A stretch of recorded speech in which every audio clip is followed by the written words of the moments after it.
حج کی اقسام ہیں اور حج کی 3 اقسام کو بیان کیا گیا ہے: حج افراد، حج قران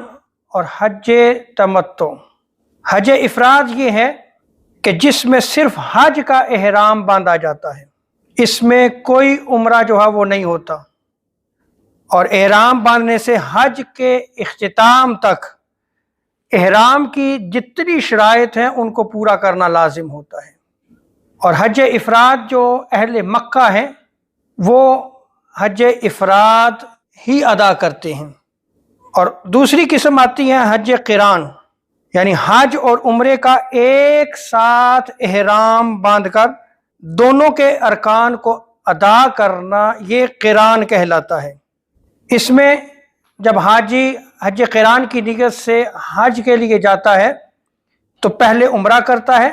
پھر اسی احرام میں اسے حج ادا کرنا ہوتا ہے، اور اس دوران اگر اس کا احرام میلا یا ناپاک ہو جائے تو تبدیل کر سکتا ہے، لیکن احرام کی پابندیاں جو ہیں بہرحال اس پہ جو ہے وہ لازم رہیں گی۔ اور یہ بھی یاد رکھ لیں کہ حج قران جو ہے یہ افضل ہے۔ آگے آتا ہے حج تمتع۔ یہ وہ طریقہ حج ہے کہ جس میں حج اور عمرے کو الگ الگ ادا کیا جاتا ہے، اور ہمارے ہندوستان اور پاکستان سے یا بنگلہ دیش سے جو حجاج جاتے ہیں وہ حج تمتع ہی کی نیت کرتے ہیں، کیونکہ اس میں زیادہ آسانی بھی ہوتی ہے